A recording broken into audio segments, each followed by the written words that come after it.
우리에게 주신 하나님 말씀은 신약성경 요한복음 2장 13절부터 15절까지의 말씀입니다.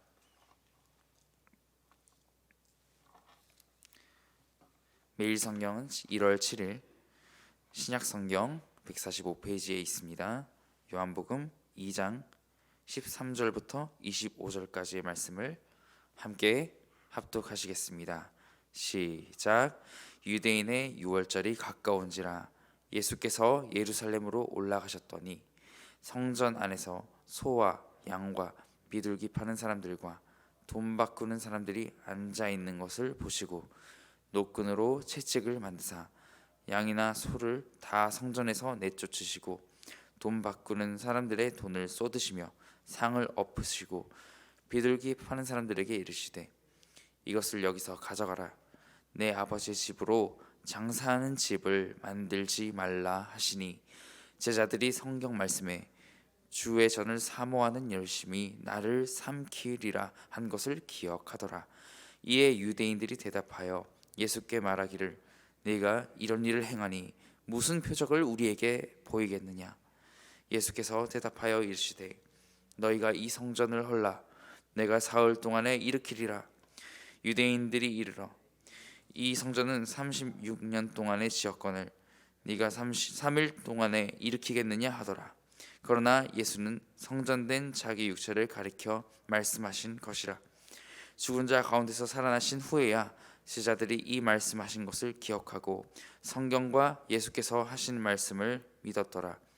유월절에 예수께서 예루살렘에 계시니 많은 사람이 그의 행하시는 표적을 보고 그의 이름을 믿었으나 예수는 그의 몸을 그들에게 의탁하지 아니하셨으니 이는 친히 모든 사람을 아심이요 또 사람에 대하여 누구의 증언도 받으실 필요가 없었으니 이는 그가 친히 사람의 속에 있는 것을 아셨음이니라.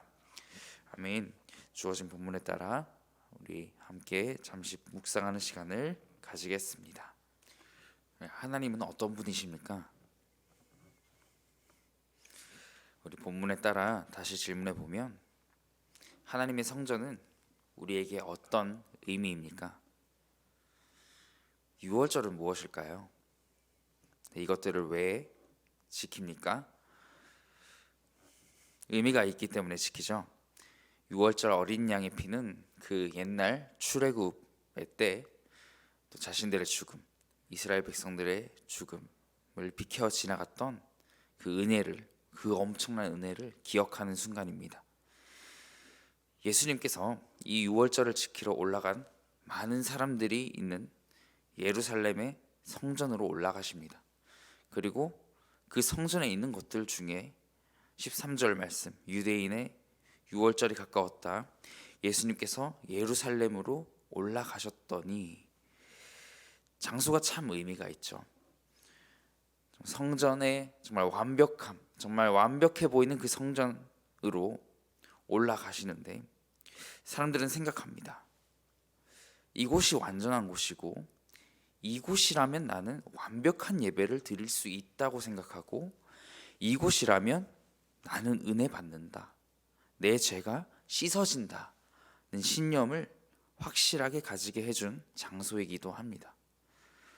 그런데 그 어떤 것보다도 완벽해 보이는 흠 잡을 것 없어 보이는 이 예루살렘 성전 그 이면에 나타난 불법들을 오늘 예수님께서 찾아내시고 그것들을 뒤엎으시는 거죠.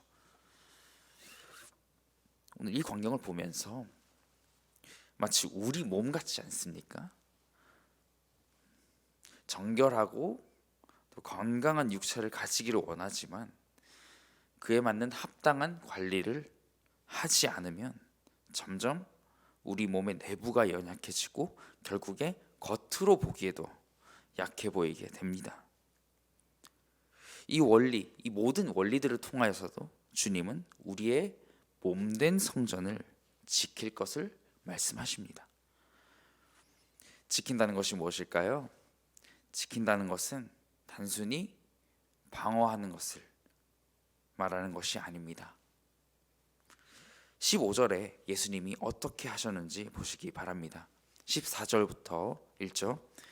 성전 안에서 소와 양과 비둘기 파는 사람들과 돈 바꾸는 사람들이 앉아 있는 것을 보시고 노끈으로 채찍을 만드사 양이나 소를 다 성전에서 내쫓으시고 돈 바꾸는 사람들의 돈을 쏟으시며 상을 엎으시고 돈 바꾸는 사람은 외국의 화폐를 유대 화폐로 바꾸는 사람들을 말하는데요.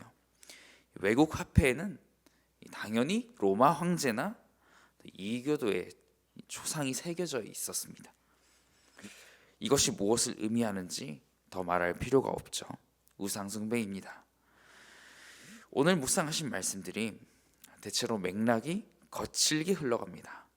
예수님은 평화의 왕이시지만 이 잘못된 것들에 대해서 하나님 앞에 드려질 예물이 되었든 우리의 시간이 되었든 그 장소에 관한 것이든 잘못된 것들에 대해서 예수님은 내쫓으시고 쏟으시고 엎어버리셨습니다. 16절과 17절 말씀입니다. 비둘기 파는 사람들에게 이르시되 이것을 여기서 가져가라. 내 아버지의 집으로 장사하는 집을 만들지 말라 하시니 다음에 제자들이 기억한 내용을 보십시오. 제가 읽겠습니다. 제자들이 성경 말씀에 주의 전을 사모하는 열심이 나를 삼키리라 한 것을 기억하더라. 우리 말씀을 통해서 하나님이 저에게 알려주신 것이 있다면 이것입니다. 정말 사모하는 것과 사모하는 열심, 단순한 열심 그 자체는 분별해야 한다는 것입니다. 우리 열심만 가득하면 어떻게 될까요? 그 목적이 바뀌게 됩니다. 일에 대한 성취감 정도로 또 제가 하는 일은 무엇입니까? 하나님의 전을 사모해야 하죠. 그리고 하나님의 전에서 일을 하는 사람입니다.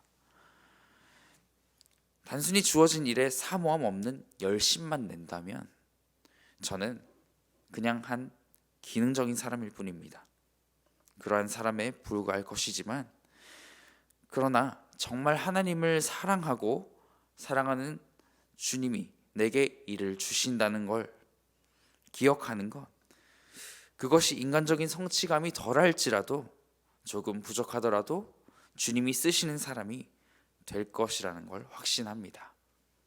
어찌 되었든 주님은 성전 안에서의 일들을 통해서 주의 전을 사모하는 것은 단순히 이 장소를 사모하고 모이기를 힘쓰는 것, 이제 그것을 넘어서 하나님의 권능과 은혜가 넘쳐 흐르고 하나님 아버지의 통치가 펼쳐지기를 기대하는 우리 모든 성도님들의 삶까지도 이어진다는 것을 보여주시고 있는 것입니다. 그러니까 무슨 말이죠? 오늘을 살아가는 우리에게, 그리고 모든 그리스도인들에게 이 성전은 상징이라는 것입니다. 주일에 정말 삶의 결단을 하고 예배를 드리는 것은 우리가 우리에게 주어진 삶을 멋지게 살아내는 것의 모형이라는 것입니다. 주님, 내가 이렇게 살겠습니다. 그런데 그 삶이 어려워요. 그게 현실이라 하더라도 내가 주님 전을 사모하고 다시 그 삶을 멋지게 살아내겠다고 선포하는 것, 내 자아를 내려놓고 그분을 바라보는 것이 성도의 삶입니다. 성도의 성전된 삶을 살아내는 것입니다. 다시 본문의 역사로 돌아갑니다.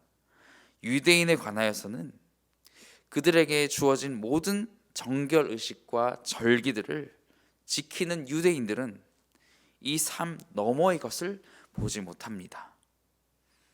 유대인들이 대답하여 예수께 말하기를 뭐라고 말하죠? 표적을 보이라. 그러니까 증거를 보이라는 겁니다. 네가 하나님의 아들이냐? 감히 성전을 엎어? 왜? 무슨 권위로 이런 일을 하는지에 대해서 말해보라는 겁니다. 정말 많은 구절들 가운데 등장하는데요, 예수님은 대답하십니다. 19절입니다. 예수께서 대답하여 이르시되 너희가 이 성전을 헐라 내가 사흘 동안에 일으키리라. 다른 어떤 놀라운 표적들보다도 자신의 죽음과 부활을 그 표적으로 언급하십니다. 우리 하나님의 성품을, 하나님의 모습을 말씀을 통해 충분히 보셨을 텐데요. 이제 나의 모습을 찾기 원합니다. 나는 누구인가요? 나는 어떤 사람인가요? 오늘 유대인들의 질문을 주목해 보면서 어쩌면 내가 너무 자주 하는 질문 같아요. 내가 하나님께 너무 자주 하는 질문 같아요. 그러니까 오늘 유대인들의 모습이 누구의 모습이라는 거예요? 내 모습이라는 것입니다. 성전된 내 몸, 우리 몸에 대하여서 그분이 간섭하실 때, 모든 헛되고 부정하고 나태하고 음란한 생각을 할 때 성령님이 찾아오십니다. 그런 생각들을 엎으려고요. 잘못된 행동을 할 때 그러지 말라고 성령님이 강하게 주장하십니다. 왜요? 우리 몸은 하나님의 성전이기 때문입니다. 그런데도 그럴 때마다 무슨 권위로 이런 일을 하십니까? 라고 하는 것이 우리의 응답입니다. 내가 가지고 살아가는 내 몸인데, 내 마음인데 당신이 뭔데? 찾아오셨습니까? 하며 거부하는 것이 내 모습입니다. 말씀을 맺기 앞서서 사랑하는 성도 여러분, 살아가시면서 많은 교훈 속에 한 가지 사실을 알게 되기 원합니다.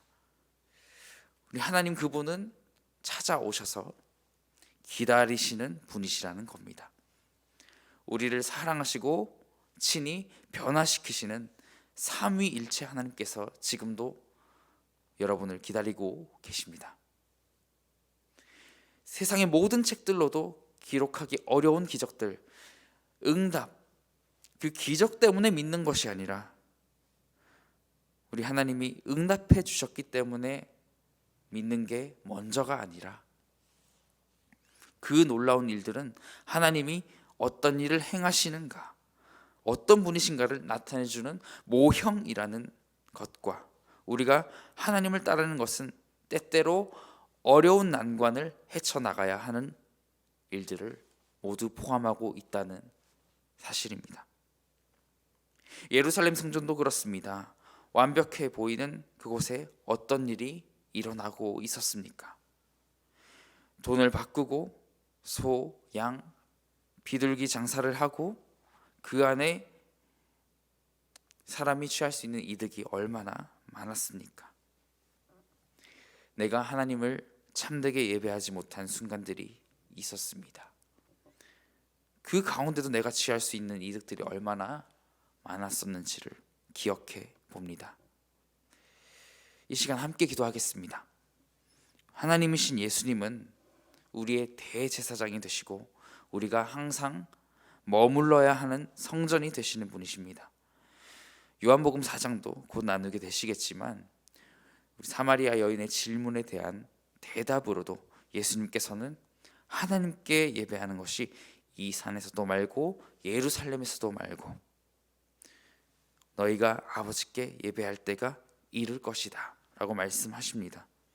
오늘 묵상하시면서 가지고 갈 단어 하나를 꼽으라고 한다면 바로 참 성전인데요, 그냥 성전이 아니라 참 성전입니다. 하나님 아버지께 예배하는 자들은 무엇과 무엇으로 예배하죠? 영과 진리로. 우리 그전 개역 한글에서는 신령과 진정으로 예배하라고 말씀합니다. 이 시간 함께 기도할 때 주신 하루와 더불어서 이 참 성전이 되시는 예수님만 기억하기 원합니다. 그분 안에 거하는 삶 되기를 소망합니다. 우리의 연약함을 내려놓고 내 자아를 내려놓고 하나님 앞에 나가기를 원합니다. 우리 함께 기도하시겠습니다.